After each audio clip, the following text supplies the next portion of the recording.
Buenos días, hermanos. Damos gracias a nuestro buen Dios que nos permite en esta mañana volver a estar en comunión con nuestro buen Dios y es por su gracia que podemos ver este nuevo día. Voy a invitarles a que podamos abrir nuestras, nuestras Biblias y busquemos en la segunda carta del apóstol Pablo a los Corintios, segunda de Corintios, en su capítulo 1. Y vamos a leer los versículos 3 y 4. Solamente vamos a leer dos versículos. Les invito a que podamos abrir nuestras Biblias. Repito, segunda de Corintios, capítulo 1, versículo 3 y 4. ¿Ya lo tenemos? Bueno, leemos, dice la palabra del Señor. Bendito sea el Dios y Padre de nuestro Señor Jesucristo, Padre de misericordias y Dios de toda consolación, el cual nos consuela en todas nuestras tribulaciones, para que podamos también nosotros consolar a los que están en cualquier tribulación, por medio de la consolación con que nosotros somos consolados por Dios. Repito, bendito sea el Dios y Padre de nuestro Señor Jesucristo, Padre de misericordias y Dios de toda consolación, el cual nos consuela en todas nuestras tribulaciones, para que podamos también nosotros consolar a los que están en cualquier tribulación por medio de la consolación con que nosotros somos consolados por Dios. Les invito a orar. Padre que estás en los cielos, y esta hora, Señor, llegamos delante de tu presencia. Queremos pedirte, Padre eterno, que seas tú el que nos hables en esta hora. Prepara, Señor, todo nuestro ser, prepara todo cuanto somos para estar atentos a tu enseñanza.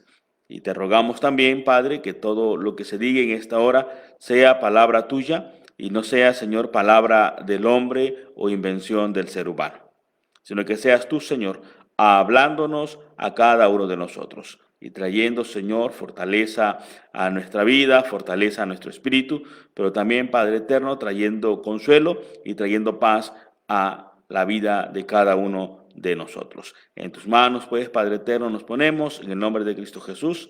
Amén. Amén. El tema en el cual vamos a meditar en esta mañana es el Dios de toda consolación.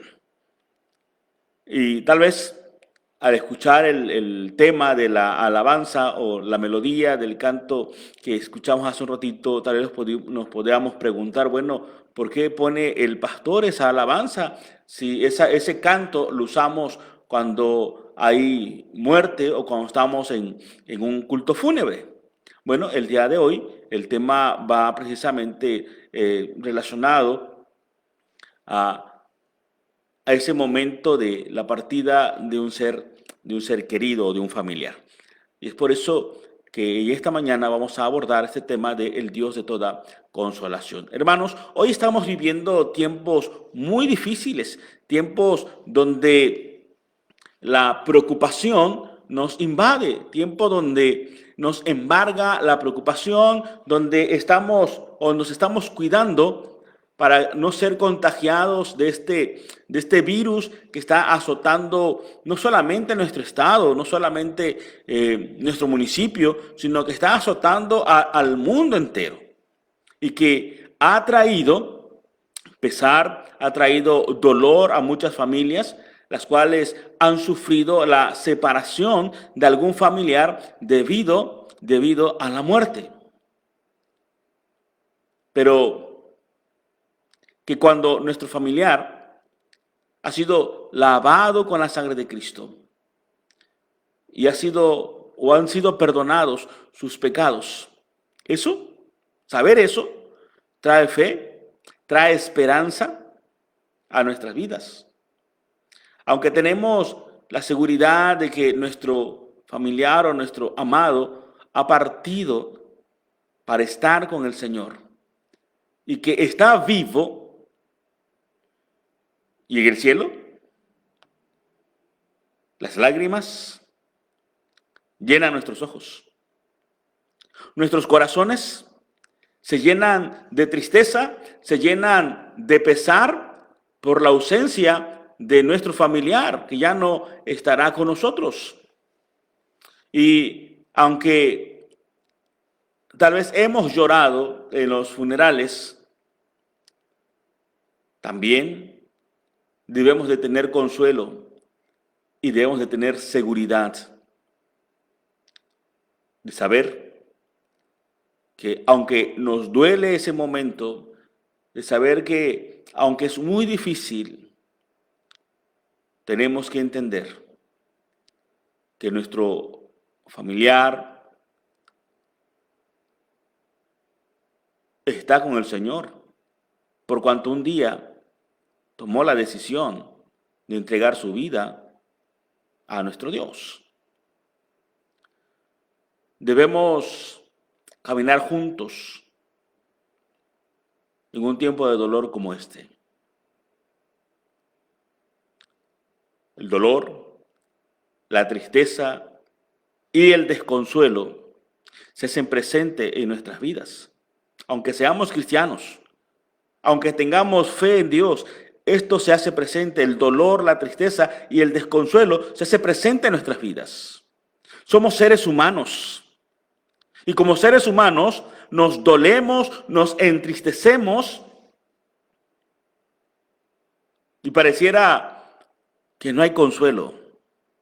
Es por eso que el Señor nos llama a que oremos los unos por los otros, que expresemos nuestro amor y nuestro apoyo de todas las maneras posibles, ya sea estando presentes o a través de los diversos medios que Dios nos ha dado para poder ayudarnos, para poder consolarnos, para poder apoyarnos en este tiempo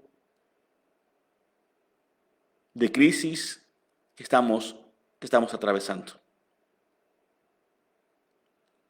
En medio de este tiempo de crisis sanitaria en la cual estamos viviendo. Y sea cual sea el medio o los medios para acompañarnos, debemos de interceder los unos por los otros. Y Dios, hermanos, es nuestro consuelo. El único que puede obrar consuelo en nuestra vida, el único que puede obrar en nosotros consuelo en medio del dolor, es Dios, es Jesucristo, nuestro Señor y nuestro Salvador. Y Él es el único que puede traer ese consuelo, el consuelo más grande en medio de la separación, en medio de la muerte que pueda venir a nosotros. O cuando la muerte venga a nuestro hogar y toque la puerta de algún familiar o de algún conocido. El apóstol Pablo afirma aquí en 2 de Corintios capítulo 1, versículo 3, que el Dios y el cual nosotros hemos creído, ese Dios bíblico, ese Dios que se ha revelado, es el Dios, dice el apóstol, de toda consolación. Así lo dice el apóstol Pablo en el versículo 3 de 2 de Corintios. Dice que es el Padre de misericordias y el Dios de toda consolación. Dos cosas que el apóstol Pablo habla acerca del Dios en el cual nosotros hemos creído. Primero dice que es el Dios de misericordia. Segundo, que es el Dios de toda consolación. Dios es el que da consuelo a los que sienten hoy profundamente la partida y la separación de un familiar. ¿Por qué Pablo dice que Dios es el Dios de misericordia y el Dios de consolación? Porque cuando Dios, hermanos, nos llama a su presencia, o llama a su Hijo, al salvo, a su presencia, lo hace por misericordia, para que ya no padezca, para que ya no sufra, pero también lo hace, o en medio de ese momento, hace que venga el consuelo a nuestra vida. Él nos abraza. Podemos sentir sus brazos de amor rodeando nuestro cuerpo, trayendo el consuelo que estamos necesitando, pero también trayendo fortaleza a nuestras vidas. Lo primero que podemos encontrar en este pasaje, cuando hablamos de ese Dios que nos consuela, es que Dios nos consuela a través de la promesa de un descanso. Gran parte de nuestra vida, nosotros la pasamos y vivimos apresurados, yendo de un lado, yendo hacia otro, o de un lado para el otro, y nos agotamos.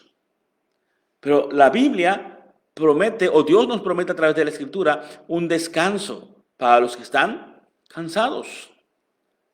Allá en Apocalipsis, en su capítulo 14, versículo 13, Juan en Apocalipsis 14, 13 nos dice lo siguiente: bienaventurados los muertos de aquí en adelante, que mueren en el Señor. Sí, dice el Espíritu, para que descansen de sus arduos trabajos. Así lo dice la nueva versión de las Américas. La nueva Biblia de las Américas así lo escribe. Bienaventurados los muertos de aquí en adelante que mueren en el Señor. Sí, dice el Espíritu, para que descansen de sus arduos trabajos. Hemos escuchado de ministros, de pastores que han fallecido. Hemos escuchado de ancianos de iglesias que han fallecido. Hemos escuchado de familiares de nuestros hermanos que han partido, que han fallecido. Y Dios lo ha hecho para otorgarles este descanso. La carta a los hebreos nos recuerda de un reposo para el pueblo de Dios. Allá en Hebreos capítulo 4, versículo 9, dice la palabra del Señor: queda todavía un reposo sagrado para el pueblo de Dios. Y David escribe también en el Salmo número 127, versículo 2, diciendo: a su amado dará Dios el sueño. Y entendamos esto: cuando la Biblia habla del partido, de la muerte del creyente, de la muerte del Hijo de Dios, no habla en un sentido de aniquilación, de que ahí se acaba todo, sino la Biblia habla de la muerte del creyente como un sueño. Así lo declara la Escritura. Por eso David en el Salmo 127 habla de que Dios le da a su amado el sueño. No es pérdida, no es aniquilación, ahí se acabó todo, no, sino que habla de un sueño y de un glorioso despertar más adelante. Así que por eso el escritor de Hebreos dice que todavía queda un reposo sagrado. Y entendamos esto. Aunque es difícil enfrentar la muerte de un ser querido, aunque es difícil enfrentar la muerte de un familiar, tenemos que entender que Dios le está dando ese reposo sagrado del cual habla Hebreos, donde se descansa de las penurias, donde se descansa de todas las cosas. Y solamente se espera, como dice David, en ese sueño se espera el regreso de nuestro Salvador para que Él nos levante de la tumba.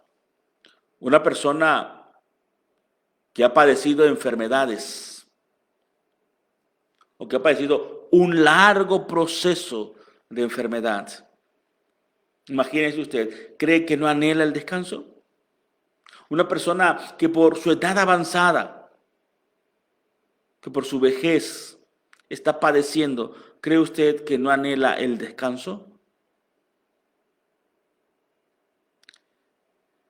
¿Cuántos años hemos pasado luchas? ¿Cuántos años hemos pasado penurias? No importa la edad, Dios nos ofrece descanso. Muy a menudo el ser humano anhela el descanso, anhela el reposo. Dios provee el descanso para los que enfrentan las presiones de la vida, para los que realmente están pasando momentos muy difíciles a través de la enfermedad, Dios les otorga ese descanso. Y tenemos que preguntarnos, pregúntate tú, hermano, ¿realmente quieres mantener a ese familiar que está padeciendo, a ese familiar que está sufriendo por la enfermedad? ¿Quieres seguir teniéndolo aquí aunque esté padeciendo? ¿O realmente queremos traer a ese familiar que partió de su descanso a que siga en esta vida de dificultad, a que siga padeciendo y sufriendo dolores, angustias por su enfermedad?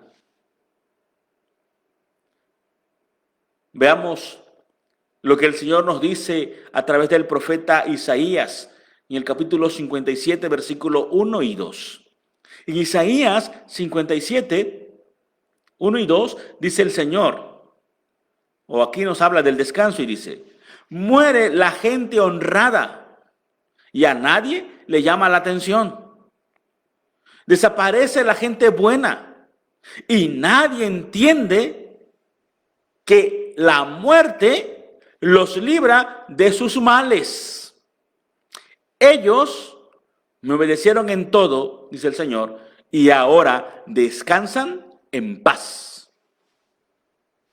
El Señor dice que cuando Él llama a sus hijos a su presencia a través de la muerte, dice el Señor que Él los está librando ¿de qué? De males. De su enfermedad, Dios lo está librando. Y además agrega en la última parte del versículo 2 de Isaías 57 que ahora sí va a descansar en paz. Eso de descansa en paz es un dicho muy común, que cuando alguien muere, todo el mundo dice que en paz descanse.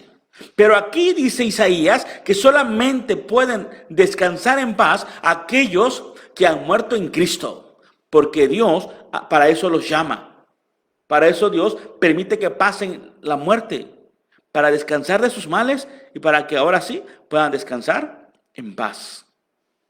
Es por eso que el Señor nos consuela en este tiempo difícil de separación, en este tiempo difícil donde muchos han tenido que despedir a un familiar, o aquellos que aún tenemos a un familiar enfermo y que muy probablemente tenga que partir. Dios nos está diciendo que Él nos va a consolar, porque nos está diciendo que ese familiar que partió o que posiblemente esté muy enfermo y que posiblemente tenga que partir, Dios le dará el descanso. Claro, esto no nos quita el hecho de que nos duela. Esto nos quita el hecho de que en realidad vamos a sufrir y nos va a doler el corazón. Tal vez se nos va a desgarrar el alma por la tristeza de que nuestro familiar tenga que partir. Pero en medio de todo eso, el Señor dice que Él nos va a consolar, porque tenemos la promesa del Señor, o la seguridad en el Señor, de que nuestro familiar va a descansar en paz. Ha sido quitado de su mal o de sus males. Y eso tiene que traer consuelo a nuestra vida. El saber de que Dios está obrando para el bienestar. No por nada el apóstol Pablo escribe que a los que aman a Dios, todas las cosas les ayudan a bien. La muerte para el creyente le ayuda a bien, porque lo quita de sufrir, le quita sus males y va a descansar en la presencia de Dios.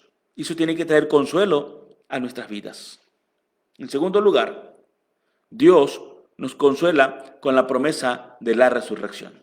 No solamente nos lleva a su presencia a descansar, no solamente nos quita de nuestros males, nos quita de nuestra enfermedad, sino además nos promete resurrección, nos promete una vida para la eternidad. La gente siempre ha anhelado una vida que no termine. Es decir, el hombre tiene dentro de sí la creencia de que de alguna manera, en la providencia de Dios seguirá viviendo. Todas las personas tienen ese ese pensar o tienen ese anhelo de seguir viviendo. Pero a la luz de la Escritura, podemos entender que esto no solamente es un anhelo, no solamente es un deseo, sino que esto es una realidad. A la luz de la palabra de Dios, sabemos que esto no solamente es un deseo, no solamente es un anhelo, sino que es una realidad. La resurrección es una realidad y eso nos habla de que la vida tendrá continuidad. La muerte física no es el todo. Jesús nos asegura que para nosotros, los salvos, hay una resurrección. Allá en el Evangelio de Juan, en el capítulo 11, versículo 25, encontramos las palabras de Jesús que pronunció cuando visitó la tumba de su amigo Lázaro. El Salvador dijo: yo soy la resurrección y la vida. Así lo dice Jesús. Yo soy, dice Jesús, la resurrección y la vida. La Biblia claramente afirma que en Jesús tenemos vida y tenemos la esperanza de resurrección. Por eso Jesucristo dijo: yo soy la resurrección y yo soy la vida, dice Jesús. Ahora, aquí tenemos que preguntarnos en quién nosotros estamos confiando. Ahí mismo en el pasaje de Juan, Jesús le dice a las hermanas de este hombre llamado Lázaro, y le dice: ¿crees esto? Porque Jesús no solamente que dice que es la resurrección y la vida, sino agrega y dice: el que cree en mí, aunque esté muerto, vivirá. Y todo aquel que vive y cree no morirá eternamente. Y dice Jesús: ¿crees esto? Y es la misma pregunta que el Señor te hace a ti en este día. A ti que has pasado por la separación de un familiar. A ti que tienes un familiar enfermo y que a lo mejor ya te dijeron que muy probablemente va a morir. El Señor te hace la misma pregunta: ¿crees tú en esto? ¿Crees tú que Jesús es la resurrección? ¿Crees tú que Jesús es la vida? ¿Crees tú que aunque mueras vas a seguir viviendo? O que si estás vivo y tú le crees a Él, ¿no morirás eternamente? ¿Lo crees? Esto es una realidad, hermanos. Esto es una realidad que se va a cumplir. Pero también el Señor hace la pregunta: ¿lo crees? Si tú lo crees, entonces tienes que ser un hijo de Dios. Si tú lo crees, es porque has entregado tu vida a Cristo. No se trata de tu deseo, no se trata de tu capricho, sino se trata de la obra redentora de Cristo en nuestra vida. Si Cristo nos ha redimido, si Cristo nos ha cubierto con su sangre, puedes creer esta palabra. Si tú no has entregado tu vida a Jesucristo, aunque tú digas que la crees, no lo estás creyendo. Porque solamente Jesucristo puede darte esa seguridad. Solamente Jesucristo es el que puede darnos a nosotros este consuelo de la resurrección. El apóstol Pablo, aquí mismo en 2 Corintios, solo que en el capítulo 5, versículo 8, escuche lo que dice.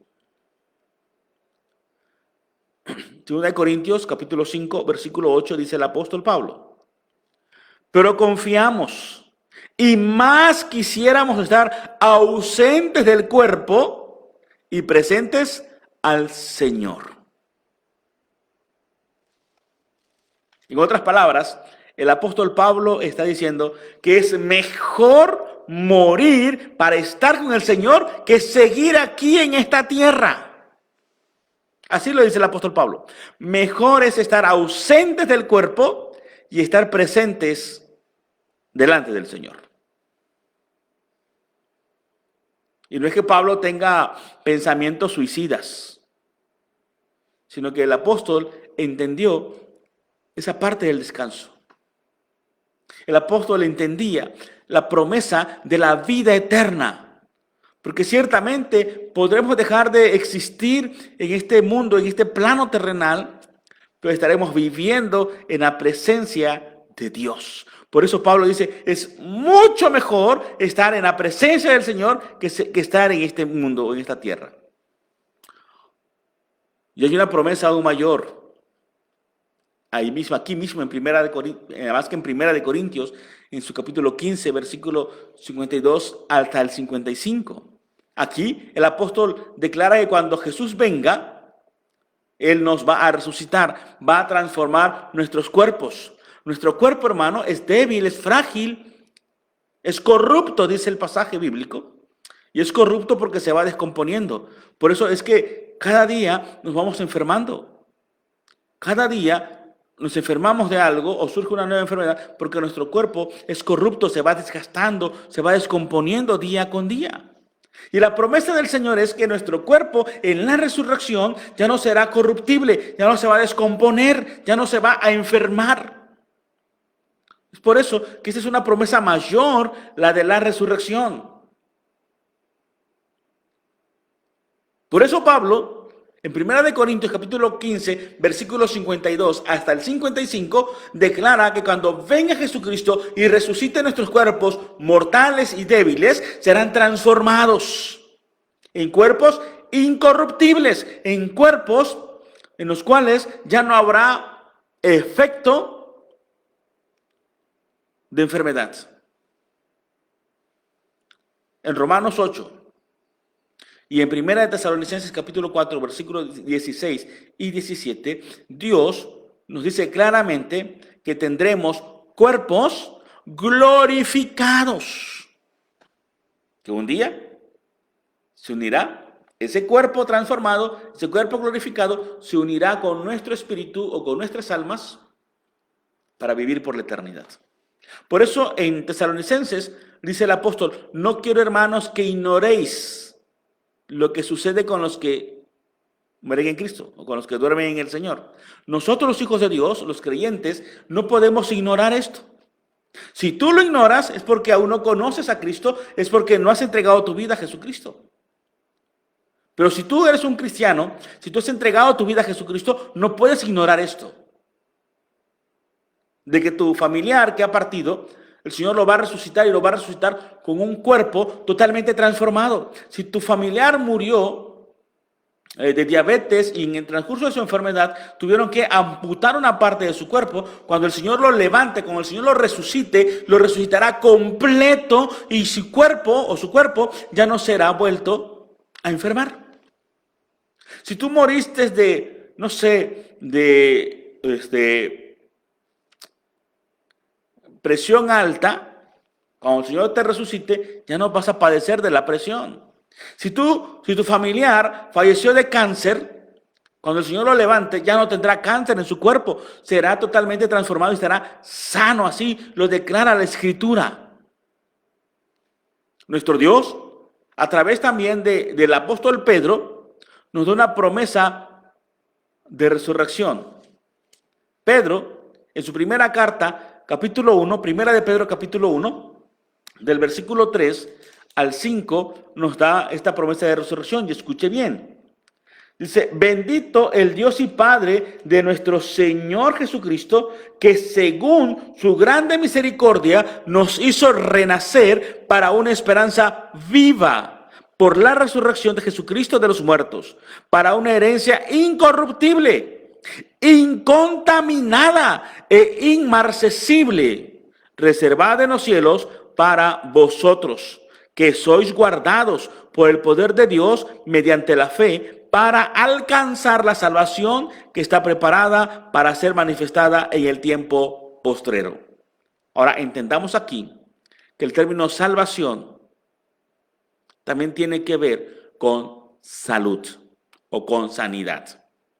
Así que el apóstol dice que Dios nos hace renacer en la resurrección de Jesucristo de los muertos ¿Para qué? ¿Para qué nos va a resucitar? Dice, para tener una herencia incorruptible, incontaminada e inmarcesible. ¿Qué significa todo esto? Que lo que hoy estamos pasando, que lo que hoy estamos sufriendo por la enfermedad, por las, no sé, por muchas cosas, todo lo malo que podamos estar viviendo hoy, cuando el Señor nos resucite, eso no existirá. Será totalmente cambiado. Tendremos una herencia, dice, incorruptible, que nunca se va a marchitar. Y esto, hermanos, tiene que traer consuelo a nuestra vida, de que nuestro familiar o nosotros mismos, si morimos, seremos resucitados, como dice Pedro, con esa herencia incorruptible, esa herencia que nunca se va a marchitar.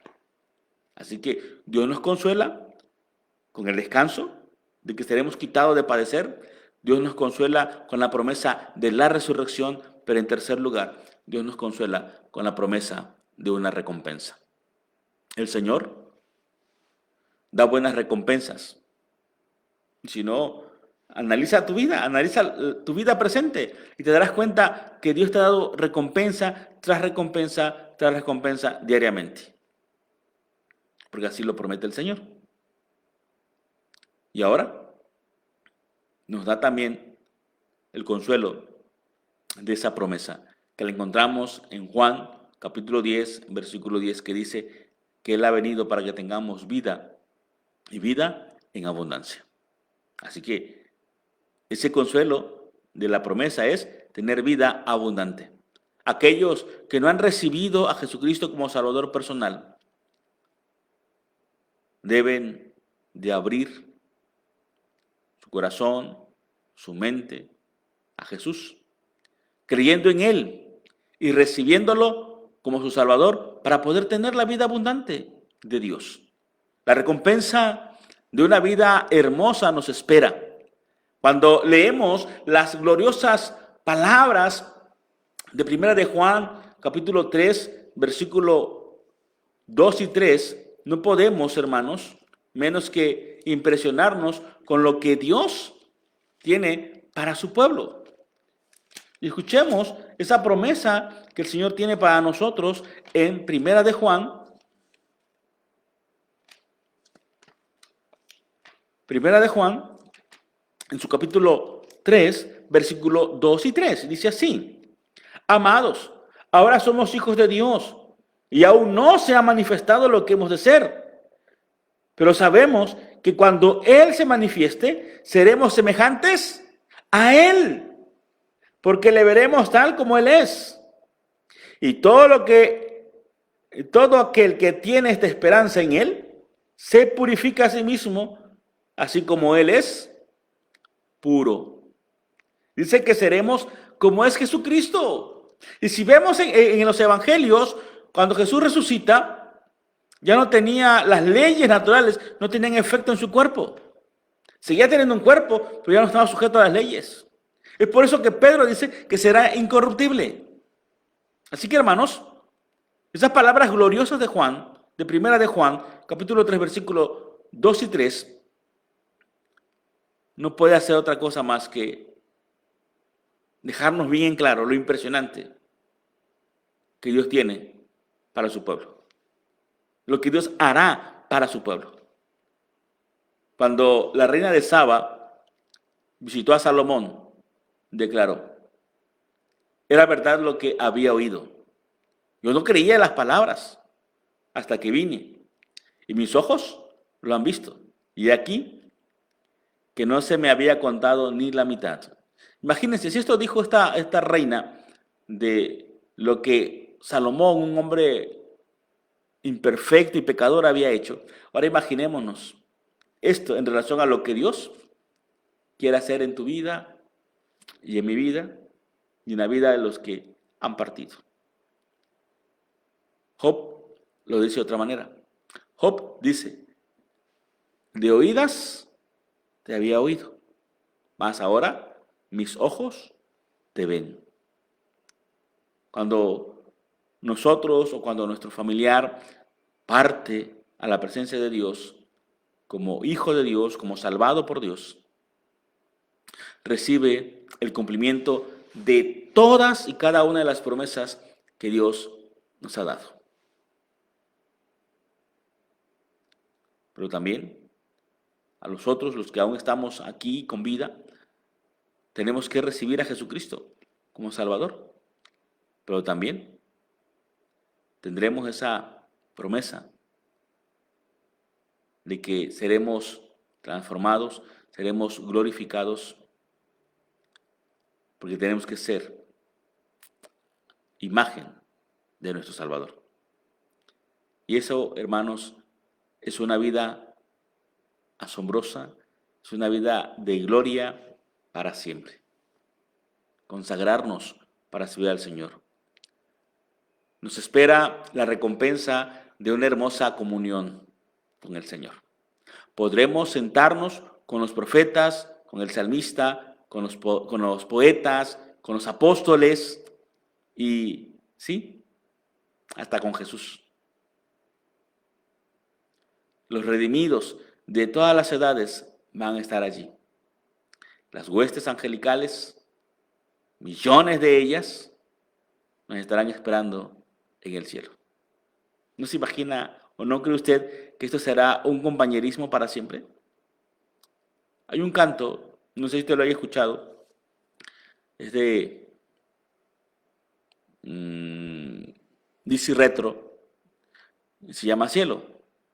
Y precisamente en este canto exponen ellos lo maravilloso que va a ser estar en el cielo. Claro, es una imaginación, pero si esa imaginación puede llevarnos hasta allá y sentir y creer que es algo hermoso, imagínate realmente lo hermoso que será.